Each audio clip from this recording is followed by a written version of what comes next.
really should just be, you know, notable. But in any case, yeah.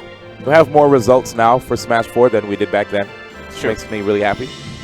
Oh, this is going to be a treat for everybody watching. This is like a bit of a rivalry now. We've seen them going back and forth. First off, Nairo playing him at the Como Saga, the Abba Saga, actually. He doesn't have a saga yet. Yeah. That's coming. That'll be hype. Yeah, man. A lot of people. Nairo, I heard he beat Como also at the Little Big House using Lucina. So, oh, you know, did he actually? Yes. I know he was playing Lucina. I didn't know everybody that he beat. But right now, you know, Nairo to the sky. So I can see why he didn't choose to go Lucina in this match. Why go Lucina when he can do that with ZSS, D1? I mean, the man could probably try to space out Nairo, keeping him, you know, outside of his range the entire time. But, I mean, here's the thing, right? There was a Mega Smash Mondays that happened recently, and there was a Thug Finals, which Bam summoned. He was like, all right, we're going to have the Thug Finals with Nairo versus Komorikiri, and Komorikiri just destroyed Nairo. Okay. So right there, you know, people were thinking, I wonder if Komorikiri has Nairo's number. We did see the crew battle too, and in the crew battle, it was Lilac Cruz, here in the Big House 6. Lilac Cruz, Komorikiri versus Nairo, 3 stocks, 1 game. Final battle too, Japan versus East Coast, and the winner semis, and Komorikiri won. Okay. So, you know, people were thinking, hey, is Komorikiri starting to understand how to do the battle? I don't know now. All right, well, you know, looking at this first match, I'd say that Nairo working on a very, very good, good sign of things to come. As he, wow. So I was gonna say, very lucky that downer sent him towards the stage, but it doesn't even matter because the bounce was too much. Too much, bro. And Komorikiri, yo, this first match is amazing. Yeah, I'm really loving this one, man. And go ahead. I was gonna say one thing. You're not gonna see any spot dodges. It seems like from Komorikiri. That neutral. Oh wait, up B. Okay, he manages to get out, and fortunately for him, he was able to retreat to the edge. All right, Nairo getting a little bit too antsy with these boost kicks because now he's already at 86%. Komorikiri can run this one back. D1 as we go into the set count, and we're back to the players.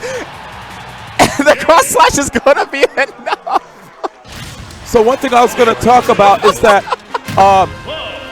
As far as like some of the options that Samus has taken away from her at high percents, right? You have to watch out for whiffed grabs, whiffed up Bs, right? Yeah. Things like that will definitely leave you open to getting finishing touched. Regardless, we're going to be going straight into the next match right there. Nairo getting caught by the cross slash in a sudden turn of events. Game number 2, Smash Reel. Well, let's do it. Yeah, these things are already looking very similar to what happened in the first match. Komorikiri not going to lose the stock to a boost kick, though. Hopefully within 30 seconds again.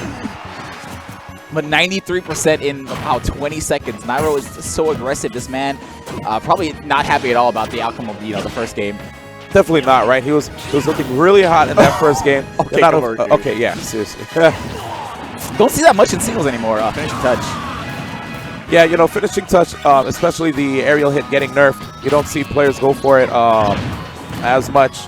But it's still a great option. All you have to do is just know the percentage range that the opponent is in to get the KO. Fortunately for Nairo right there, not getting caught by the second hit of the down smash.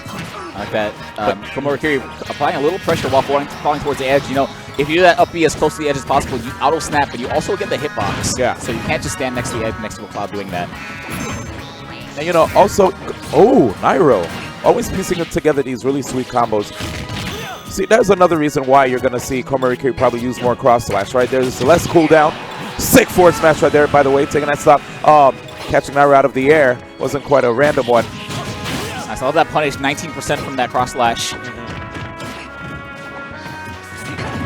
Gonna be as optimal as possible, especially when you're down by quite a bit, like Komorikiri is out right now.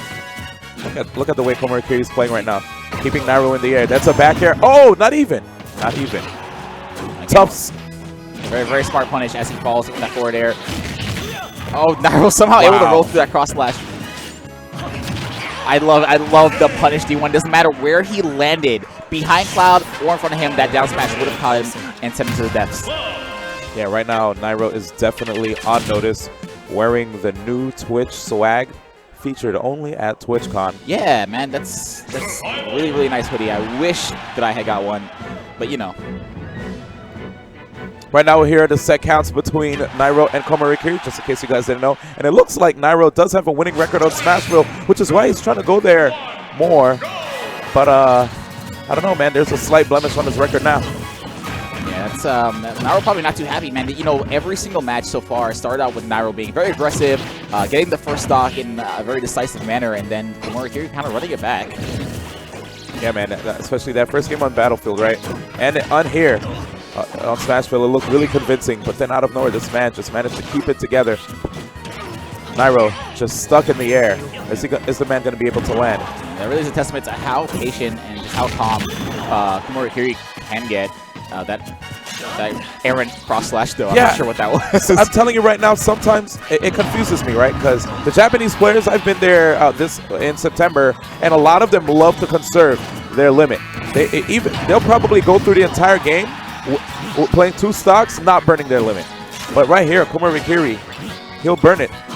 Probably trying to strike fear into the hearts of his opponents. Well, I mean, I'm sure he knows I'm up 2 games right now, so what's the worst that could happen right here? As he lands that cross slash, he's now, you know, he's 1 for 2 in this game. 50% not bad at all. Nairo right now, again, I was about to say he's on notice, but he was able to at least get the up B right there, aka boost kick. Yeah, but think... Oh, is that what it's called? Yeah. But think about what's happening, D1. You know, like I said, the first 2 games, Nairo started off very strong, but Komorikiri was able to run it back. Now, Komorikiri, he's you know, starting the second stock, and it's pretty much even. So now he's going to have to play on point if he wants to close this one out. Yeah, getting that Zair helped him convert it to the grab. Ooh, really scary situation, having him right there on the platform. Fortunately for him, that flip kick is allowing him to get out. He won't be able to get a boost kick there. Triple up air does help him get a decent amount of damage. He needs to keep his percentages low so he doesn't have to worry about getting hit by a cross slash or finishing touch. It's happening! Oh, and he reads the tech into the stage. That's not going to KO across the stage, but things are not looking good for Nairo. It is even, but it looks like Komorikiri feeling so calm in the situation, being able to read Nairo. Great stuff. Nairo waited to make sure he could aim the boost kick properly. Nice. Okay. But I think Komo should be able to come back. No! Nairo probably looking for the falling paralyzer as the falling back air does it. All right, I'm going to say one thing right now. My man DC is definitely a Naifu. Yo, shout out to... Yo, look at Shadow in the crowd right now. Let's go, Shadow. Yo, what is he doing? Shadow, that is... this is a kids program. What's going on? In any case, Nairo able to clutch out that game number 3. Things weren't looking good for him, I'll be completely honest, man. You know, after Komorikiri got that tech chase, you know, read into the stage with that cross slash, I thought that was going to be it, honestly. But luckily for Nairo, that was all the way across the stage, not able to take out his stock. These matches have been really, really insane. Just whoever I think is going to win ends up not winning the match. So scary, dude. I really thought it was going to be a 3-0 at that juncture. And, you know, of course, I definitely have a lot of faith in Nairo as a player, but man, Komorikiri has just been showing greater understanding of the matchup, and his punish just has been really good. 37% off of 2 cross slashes. Yeah, I honestly thought we were going to see a 3rd one right there, the way that Nairo kind of recovered and landed towards the ground, but... Look at Komo's pressure right there. Nairo forcing his way out of the corner with that jab. More damage right now. Oh, that was a sick roar. You saw that? Sick roar! Thanks. That was a sick roar, I'll give you that. The fact that he was able to just grab him from underneath the platform and then turn the combo around to almost actually lead him to the top platform, potentially. Yeah, so, and, you know, since the first match, we've seen things kind of go downhill for Nairo in terms of the first stock. The first match, he was playing so well and took the first stock in less than 30 seconds. Now, Komorikiri, since then, has been having much better first stocks as this cross slash dude even on Battlefield. Uh-oh, and right now we have Komorikiri almost looking like a boss in an RPG, you know, just sitting there charging his limit. He's just waiting for the next time that he'll be able to unleash that fatal attack. Oh man, Nairo is getting caught in disguise, and you know Xerxes Samus love to approach from the air, which is working out really well for Komorikiri with the cross slashes. Yeah, well, things are the way he's playing, the way he's moving on Battlefield, now we're really having a hard time maneuvering in between this tri-platform. Oh, he tried. I don't even think that would have KO'd, honestly, because it would have been the air hit, and he's only at 61%. I do respect the attempt, though. It would have looked cool. Uh-oh, Komorikiri is on a hunt again. Nice! So usually right there, Nairo will charge it fully expecting like a drop shield or an air dodge, but Komorikiri was like, I'm just going to attack him for show. I have no fear. Yeah, speaking of no fear, that just rising neutral air doesn't even care about the flip jump. Komorikiri knows he's up by so much right now. This is trouble. This is more than trouble, T1. I don't know how Nairo's going to make his way out of this sticky situation. It's really scary. Lost for words, I know. Okay, a brave boost kick, almost deleting. He needs to force the double jump. Oh, wow. Komorikiri upbeat right there. Questionable. Yeah, I think he was fast falling. I don't know if he would have grabbed it without doing that upbeat. Oh, well, that makes it easier for Nairo. I think he's still not a great situation. You know, he's down by an entire stock. Starting this stock at 139. If Nairo can take this game, he is a miracle worker. Oh, this is Zirsu Samus. Yes. This is ZSS. You know, one mistake from Komorikiri on a platform, that might be the end of the stock. Or oh, he grazed him right there with the Zair. Not quite getting the opportunity to convert it to a grab. Uh-oh. He's jumping. Komorikiri is sticking him right now. Staying close, actually giving Nairo some breathing room. Yeah. Has to get back in there if he wants to press his advantage, huh? Absolutely. I think he really, really wants to get that limit on deck because he knows that's going to be the safest way probably to get a KO here. No rage. Nairo lives. Nairo lives. Oh, still alive. But here it is. This is what Nairo did not want to see. He's going to have to force Komorikiri off stage. Whoa! Oh, misses the grab, but no cross-slash punish from Komorikiri. Is this going to be it? God! No, a Battlefield's going to keep him alive a little bit longer, but wow, he's going to throw out the the limit break up B. Now he has no limit. I feel kind like of a strange play from Komorikiri, but I feel like he gets nervous, dude. You can tell. Nairo, you need this. Wow, Nairo. Is that usually really going to do it? No. Now we're going to live at 175. He can still do this, D1. Down there? Wow. Okay, Komorikiri's afraid. He's afraid. Nairo. The falling back here. That's going to take it. Nairo is going to take that game. Starting death stock at 127, D1. 127 and ending it at 175. Nairo forcing a game number 5 against Komorikiri. Things were looking so good for him, but this man kept his cool. And that is what he's known for. These are the games that we love to see, man. You know what? There are times where people say, hey, man, the best matches only happen in the top 8. But no, man, the top 16. My goodness. Look at that, man. The carpet, the road leading into the finals right there. And Nairo right now, he's trying to keep his feet firmly cemented in the winner's side. He does not want to be sent to Hades, the loser's bracket. But Komorikiri is definitely not making it easy. He might be one of the best clouds. I know Mewtwo King also up there. I guess Mewtwo King and Komorikiri definitely could be the top 2 clouds in the world. Absolutely. Yeah, big time. All right, so we're going to go back to Battlefield for game number 5. This is a lot of pressure on both sides. You know, Nairo knows that last game was so close and he just barely edged it out. Meanwhile, Komorikiri knows he kind of had that in the bag and threw it away. So I'm sure both players probably feeling a little bit of pressure coming into this game number 5. So, Okay, Nairo's looking very hot right now. yeah. Almost got that down smash as Komorikiri was trying to drift away from the platform, but didn't quite work out for him. That would have been really sick. Could have converted into a flip kick spike, putting Komorikiri in a 1-stock deficit. This is all potential. We've seen him lose that first stock in the first 30 seconds, so I wouldn't be surprised if we saw it again.